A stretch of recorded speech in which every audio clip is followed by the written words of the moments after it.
Good morning. I hope you're all well. Hope everybody's nice and safe, and hope all your families are doing quite well. Really strange time, isn't it, at the minute? As you can see, just outside, getting a little bit of sun, what there is of it. So what I wanted to be able to do is obviously communicate with you all as best I can through YouTube. So again, I'll be sending you a link to this. What I must emphasise first of all, though, is please make sure that you do use Moodle. Looking at some of the reports I've ran, there's been little activity on there, which is a bit unfortunate. But we do need to make sure you're on there. I know some of you have reported in with login issues, so I have asked them to be reset. So please, once you get the email back from me, please try and make sure you go through and make sure you log on to Moodle. So the first protocol for all of these videos I'm going to be making for you is to get yourselves on Moodle as soon as possible. So if you can please make sure you log on. And once you've logged on there, I'll leave a very explicit area where you can get straight in. So it'll be signposted very clearly for where the work's going to be put in and where you can use it from there. So please remember, I'd like it sending directly to me though, so it'll be a lot easier for me to manage at the moment, plus I can collate all the information together. So it's nbradbury@smbgroup.ac.uk, so please make sure you send that in. What I want to do first of all is just run through some answers for some of the work that you sent in. So thank you to everyone who sent me work last week, much appreciated. Your feedback will either be on Moodle if you've submitted it there. If not though, I've obviously sent you an email and some of you have returned it already, so much appreciated, thank you very much for that. So the first protocol was looking at primary ventilated stacks. So primary ventilated stack is the most common one in England. It's a stack 3 type of system. So a singular stack that rises, picks up all the waste from all the various different appliances and discharges at a reasonable rate for our sewage to obviously work correctly. So primary ventilated stack is the first one. You've got a secondary ventilated stack being the second, where we add an additional vent if we get any problems with any of the 5 categories. We've got a ventilated stack, and then the final one that no one's put in yet is a stub stack. So please have a look at the stub stacks, and you go into, again, look at the Moodle, go into sanitation and drainage, and as you've had a look into it, please make sure you look at outcome number 3, and you should find the stacks. There is info in outcome 3, and I believe there's info in outcome 1 and outcome 2. So make sure you look at all of them to make sure you can find where the stub stack is available. Then the second one we were looking at is different types of waste and materials. So you've got solvent weld, which is the glue.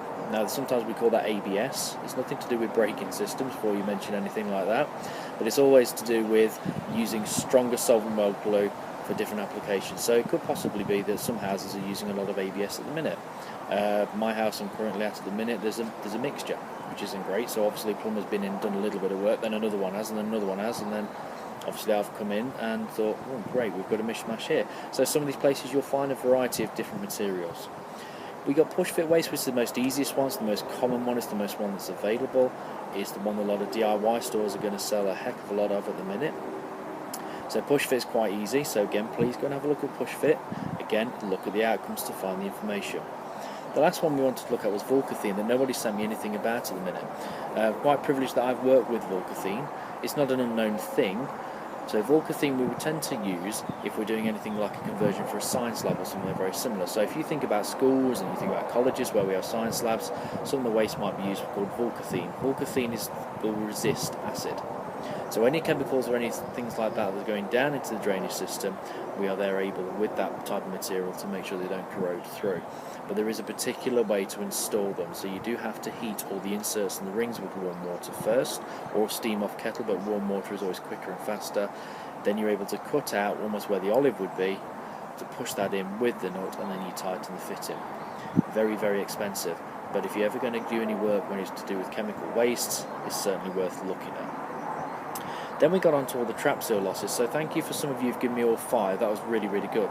The only thing is some of it didn't have was pictures, but we got the 5, didn't we, in the end? So the 5 we've got is momentum, we've got wavering out, we've obviously got self-siphonage, capillary action, and an induced siphonage.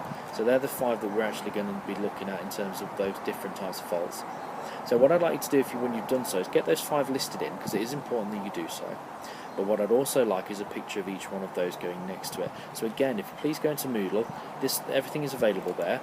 If you go into the outcomes, you'll find a section where it talks about different types of problems in terms of trap seal loss. All 5 are on there, guaranteed, and the picture's there as well. So if you can add the picture in, that'd be really, really good, because all that will do is just help us to be able to identify in terms of a picture. So if you are having to do any more exams, at least we're going to be able to actually work our way through it and be able to understand the various parts of it. Then we got on to traps as the final point for the end of the 2-week work. So traps we're looking at is an S-trap, P-trap, self-sealing trap, bath trap, and a running trap. So again, with some of those are slightly different. So if you look at P-traps and S-traps, you'll find them commonly available. Self-sealing traps, or anti-vacuum traps, depending on the terminology, quite expensive, but it is worth looking at those because they can get you out of some trouble and they can cure any of the 5 that we've previously mentioned in terms of issues. So for anybody who's getting any of those issues, fitting a self-sealing trap will cure that problem, so hence why it's so important. And make sure you have a look at the running trap. Running trap is also very useful. Again, if we've got multiple appliances connected very, very close together. So if more than one appliance is really, really close together, you get something called induced siphonage, where one will induce the other. By terms of putting a running trap maybe in between, or 2 anti-vacuum traps, you will cure that problem. So that's why, again, it's quite important. So, what I want to have a look at now is, I'll turn my paperwork over, is what we want to do this week.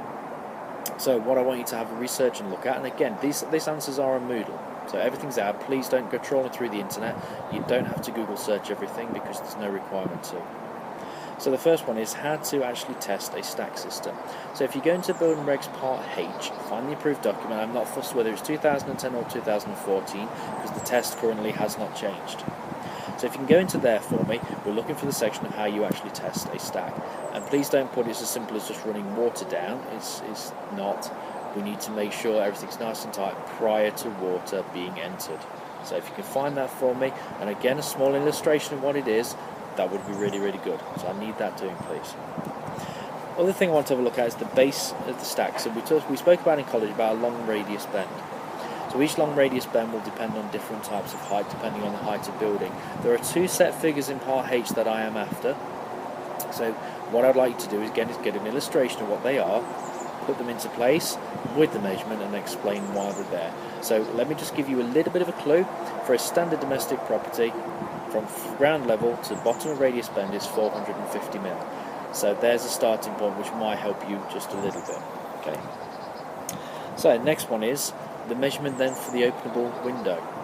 So if a stack is going to terminate near an openable window, we need to get you to recite what the measurement is from the openable window to where the stack is. If it's too close, in a nutshell, and the window is opened, you'll get a lot of horrible smells into the property, so it's not a good idea to do so. So again, please look at Part H of the building regulations and you should be able to pick it up just there. And last but certainly not least, now this is something you might have to use Google for a little bit. So when you are searching, please stay really to the UK points with this one. So we're looking at lead and copper wastes. Now again, they are common in terms of older properties. So anything talking pretty much 1960s and 1970s that really haven't been touched, or any listed buildings possibly might have lead and copper wastes.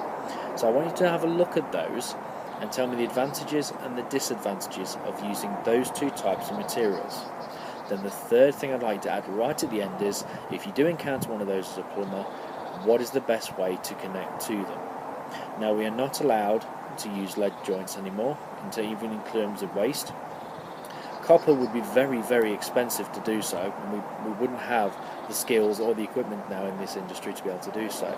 So I would like you to find out as a plumber how you would connect on to lead and copper waste pipes. I've done many in the past, so please think about it, have a look at it, and I'll give you a clue. If you can find a mechanical waste, there's half your answer. Okay. So just to recap, what I've done is go through some of the answers already for previous work last week, so I'd like you to do a little bit of self-marking. I've done a lot of marking for you, but I'd like you to be critiquing your own work. That's where we'd like to get to. And I've given you again the broad list of what we need to do this week. So as a very, very quick recap, I'd like you to work out how to test a soil stack. So again, use Moodle. Then I'd look at the base of the stack requirements. So I've given you one clue already, so there's a little bit of clue there in what I've said. Look at what the openable window distance is. Again, with all these I'd like illustrations. And then we're looking at lead and copper wastes, how we can connect to them, advantages and disadvantages. If you have any queries or any questions, I'm going to disable comments on this video anyway, so please don't come through the video to do it. But if you've got any queries or questions, please email me, or please drop me a text or call me on my work mobile. Okay? Please get this work done, So it is important that we still keep working and we still keep getting on with what we need to be doing. Okay. So any questions, please let me know. And by all means, please stay safe, stay inside, and let's hope, fingers crossed, that everybody doesn't be affected by any of this that's going on. Okay. So all the best to you all. I'll speak to you soon.